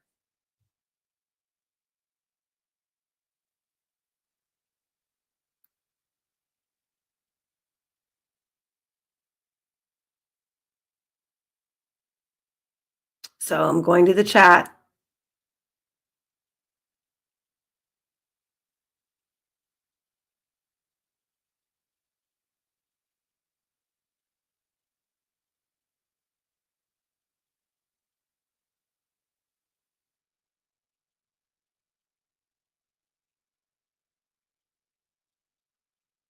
Okay, so no questions? Okay, so moving on to the timeline, and we're probably not going to get anywhere near as far tonight as I thought we would. There were 4 groups of girls on the trails on Monday, February 13th. So we need to cross-check these reports, statements, and timestamps. This is a must for accuracy. It's a 4-piece jigsaw. That's why I'm asking all of you who want to participate in helping with this, have a pen and paper between now and the end of this series within a series of videos on this February 13th timeline. So group 1, eyewitness group 1, is the group that we know of, which is Bree, Rayleigh, Iz, and Anna. And there are 2 more reportedly with this group of 4 that no one ever speaks of that has been presented to me. And by the way, those of you behind the scenes who help me and we collaborate in different groups, different messages, I give you kudos for all the help. But the last 2 girls, Winnie and Chastity, the last 2, both of these girls were interviewed. Neither were considered important by law enforcement, but they both confirmed that they were there with the first 4 girls. So is it possible that the group of 4 that was reported to be seen actually was a group of 6? or is someone not telling the truth? And coming and going, if we stick with the 4 girls, and we can even include there being 6, coming and going, the girls crossed the old railroad trestle bridge that's no longer in use, that used to be blue and is now painted red, right here at the top of the slide. The girls were crossing to and from. They went across this bridge to go to the trails. They came back across this bridge to go home. And it was reported that Betsy Blair seen them, I believe, crossing this bridge, which if they were coming from home, they would have been crossing from the left to the right onto Freedom Bridge, which is at the bottom right-hand corner. The girls would have crossed Freedom Bridge in this direction, going towards the trailhead, which would take them straight forward to the monument, and then to the right of the monument is the entrance to the trail.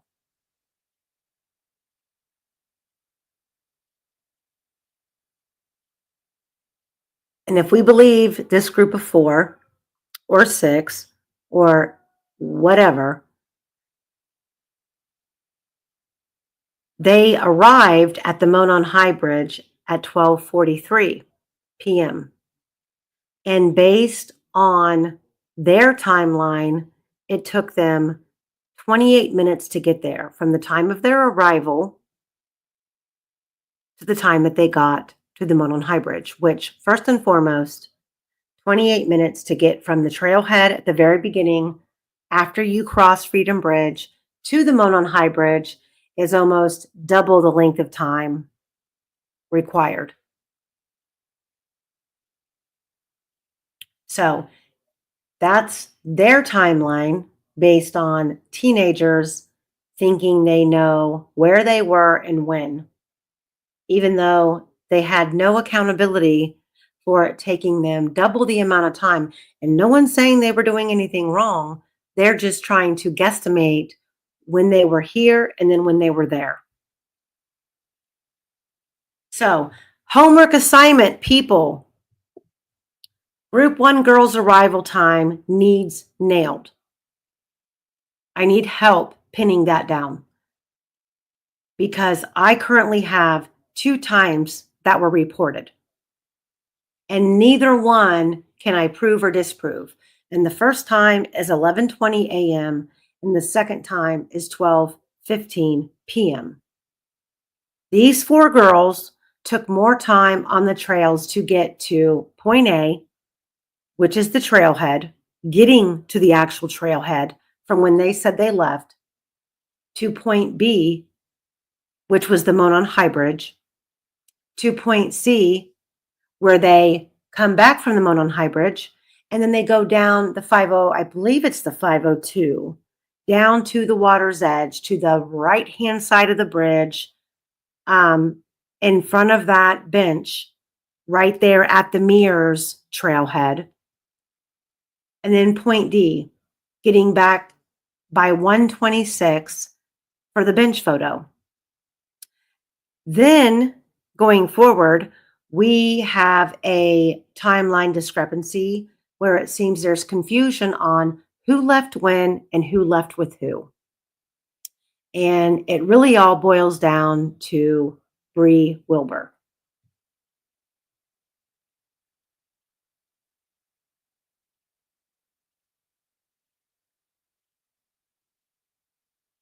Oh.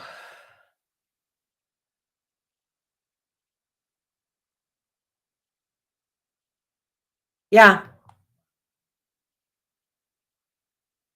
Yeah. And I'm not done with that. And I'm also not done with the fact that within these 3 houses that they were traveling to and from to collect their group to walk to the trails, one of the houses Kelsey German was reported to be at, which really screws up the entire morning at the Patty's house.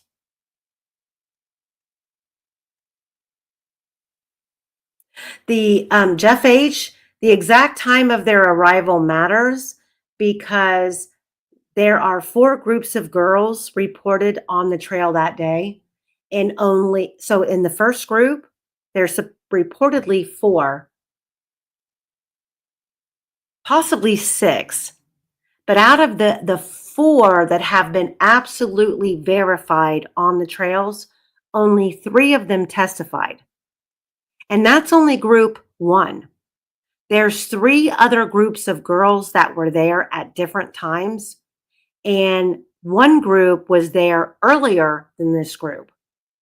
And when you're dealing with like minutes and seconds, it matters when each group got there based on who they seen, because there were a lot of people out there walking on the trails that identified themselves of walking out there on the trails, but publicly we've never heard about them.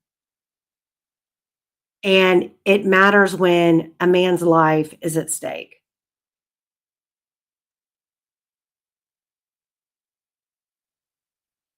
Allies, yes, that's a whole nother discrepancy, is Betsy Blair's Fitbit, and we're dealing with, I mean, that's how critical this is. And then when you try to really narrow it all down, and then you find out that the Hoosier Harvest Store camera is off, like, this is, I hate, there's no other word but petty.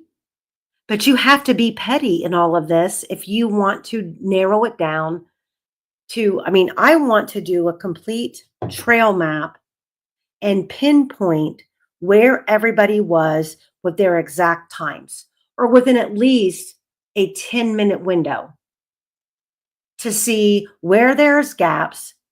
When you've got people like Daniel Pearson claiming that he's seen a man in black coming out of the woods, and then you've got Sergio claiming that Ron, not claiming, but analyzing that we might have a strong portion of the story of what happened to these girls through Reese Davis and Ron Logan, and people being on the trails, encouraging Ron Logan to approach the girls. And you've got people waiting back, and you've got people at the south end of the bridge or down the hill. And then we haven't even gotten into the phone data yet. I mean, I truly believe that within 30 days of this crime, the answers are there. And I have no reason to rush or no reason to eschew the timeline. That's why I'm asking you guys, get your pens and papers out. Think about, or go through your phone, go through your research, and don't think that what you have is the end all be all. Let's work together and eliminate what can be eliminated and stick to what can't be eliminated. That's what's important to me. Whether we know who is working on Rick's post-conviction case or not, a real good team of lawyers will not ignore a timeline that we put together that absolutely explains itself and makes sense. God, I feel like I'm in freaking school. Sorry, guys, I don't mean to preach.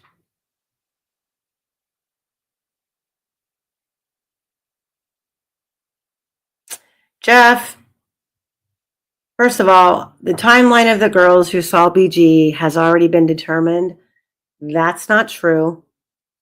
And the timeline of the girls really is not accurate either.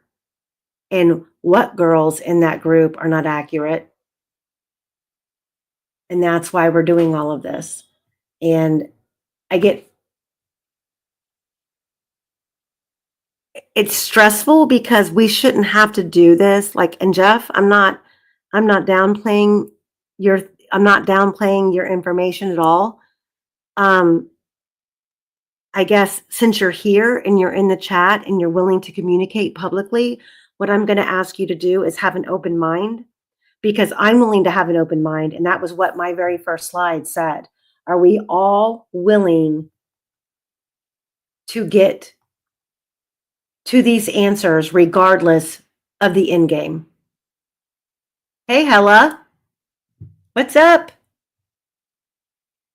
You're not following Hella's channel, follow her. Hella, drop your link. I'm willing to accept what the end result is, but there has to be a real investigation. There has to be factual proof of what happened here. And it's not a unspent bullet that had to be fired to get matching extraction marks. That makes zero sense. It has to be something other than this phone having headphone jacks plugged into it and being at only 4% battery and lasting for over 12 hours. Thank you, passenger 33. It has to be proven. The state's case was a mockery. The white van was a lie. Brad Weber perjured himself. He knew what time in 2017 he got home. He thought he knew what time he got home, and the state proved what time he got home, and it wasn't 2:30. And again, when minutes matter, that's why the timeline matters. And when you've got a group of people reportedly on the trails and none of them took the stand at trial, and the state had enough confidence in their case to ask them, do you see the man that you walked by on the trail dressed in the same clothing in the photograph that Libby German's phone captured? You don't hear that question asked, and you don't hear a witness identify him. That is concerning. That is doubt from the state that their case is solid, in my opinion.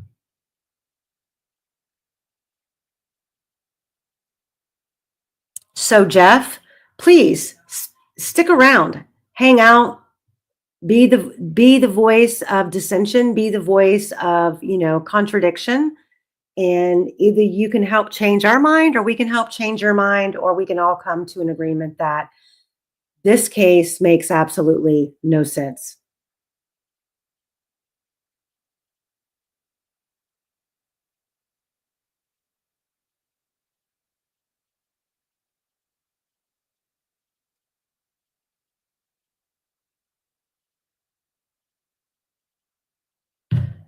So, okay, guys, I'm challenging you. Let me see. Why the bullet at the scene is at 40? That looks more like the ammo.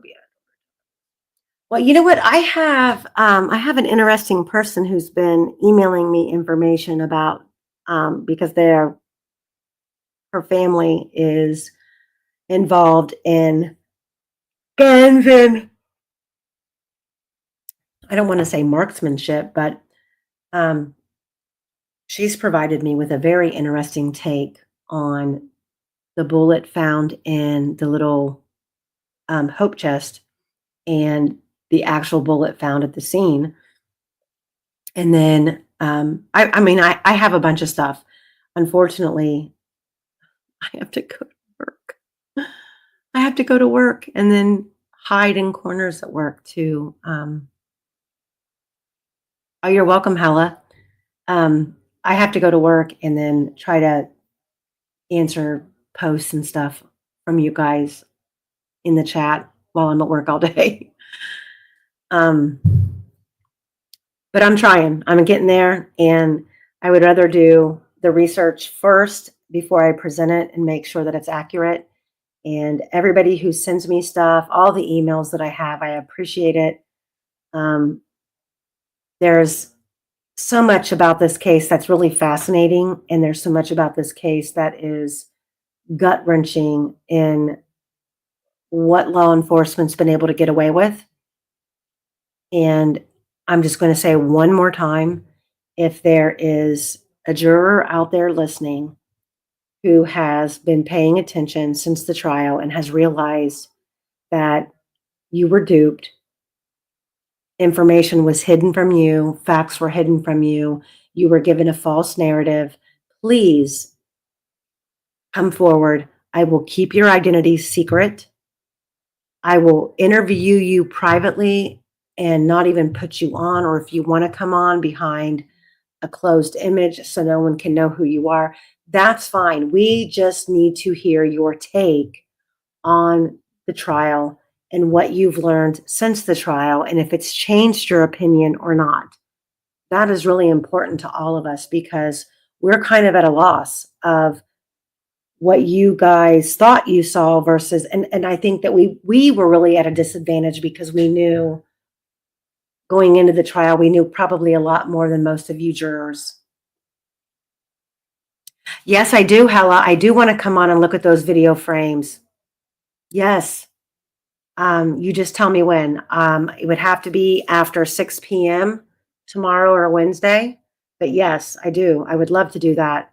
And I think everybody here listening would like to have you pull up those images of the shadows or whatever that we see behind Bridge Guy and Abby at the back north end of the bridge, what we're actually seeing. I mean, if none of the jurors feel that way, I would be open to giving them an open platform to explain why. I mean, wouldn't you guys be willing to hear, okay, Hella, I can do tomorrow at 7 p.m. That works for me. So, Hey, yeah. I'm about to go into my driveway, and I'm not supposed to even be home, so I gotta walk inside. So I'm gonna hop off. Okay. I love you, girl. Love you guys too. See you later. Bye, Streets. Love you. So yes, okay, it's a date. So Hella, I'm gonna drop my email for you in the chat.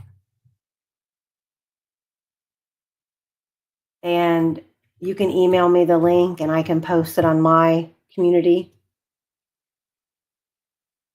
Oh, shoot, I forgot. Ignore that. I just skipped a whole freaking part of my email. Sorry.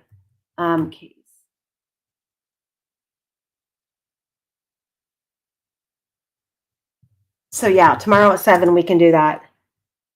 And tomorrow during the day, early morning, my early morning is 3 a.m., 4 a.m.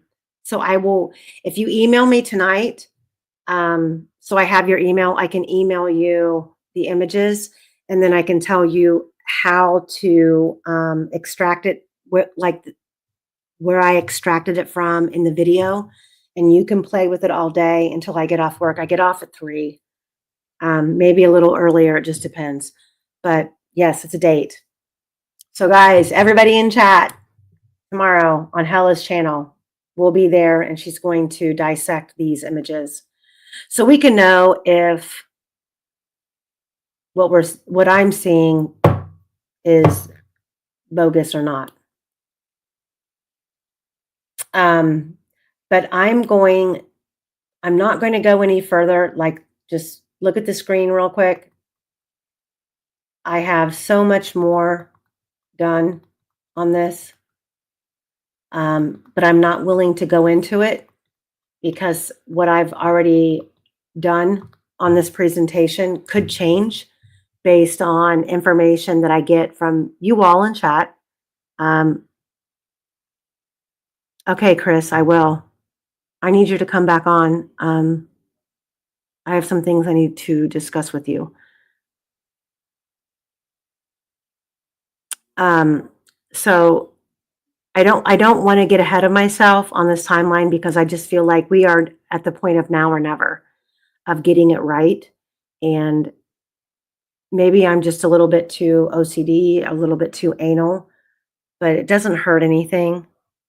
And I think that once we go through all the names, the timeline, and who was where and when, and the cars, you guys are going to see that the escape route was the south end of the trail system. And if that involved Ron Logan, so be it. But was he alone? And he was probably not. And who else were the players? And if he wasn't at all, and it was in a whole nother group of people, which that's a great possibility, that's what we need to narrow down. So, and what else do we have to do right now? I'm looking for another big case to dive into. And it's really hard to walk away from a case. And I'm sure that a lot of creators feel the same way when you've divulged so many hours and research into one, and you know it kind of like the back of your hand. Hey, T, how are ya? It's hard to especially when it's an ongoing case like this, it's hard to walk away from. But at the same time, like, I'm sick and tired of the rabbit holes, and I'm sick and tired of the conspiracy theories and getting sidetracked of, all of the recent events that really have nothing to do with what happened back in February 2017. Yes, when Betsy Blair started her loop, normally she went to the Highbridge first. And I'm still trying to pin down. I know there's some discrepancies with her Fitbit time. So when you're dealing with discrepancies, not only with a Fitbit, and then you've got teenagers giving an estimated time, and you've got a camera that's off by 15 minutes, 54 minutes, how do you narrow down the facts when everything is within literally a 2-hour window? There's so many distractions in this case, and there's so many rabbit hole theories that everybody is just kind of like, oh, look over here. It's like a tennis match. Your head is bouncing back and forth, and I'm tired of that. I want to stick with what started the morning of February 13th and what ended on the 14th that evening. Like, we need to go back and we need to be accurate and precise. And how we're going to be able to do that is by coming together and sharing information. Because none of us has all of it. We all have pieces and parts, but I think that is where the answers lie, is back at the beginning.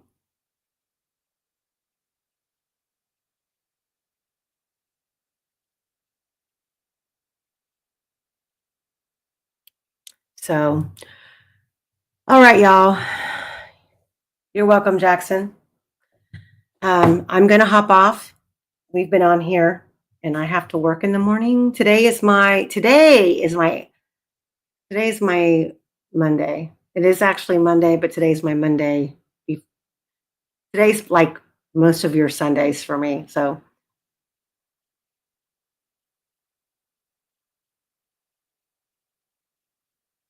all eyes, we need to get together on that, because I'm really stressing over that Fitbit. And I'm really stressing over the fact that she said that she went to the barrier and stopped.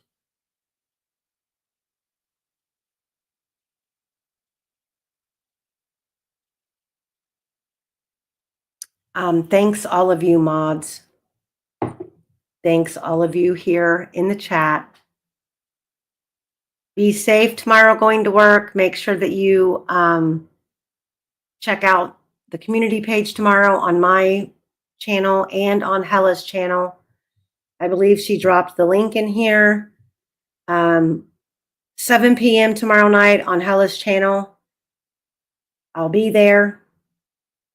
So I hope to see all of my subscribers there if you guys can attend. And until then, love you guys. Thank you for being here. Hit that like button on the way out. Stay safe. Stay out of the drama. Good night, guys. you.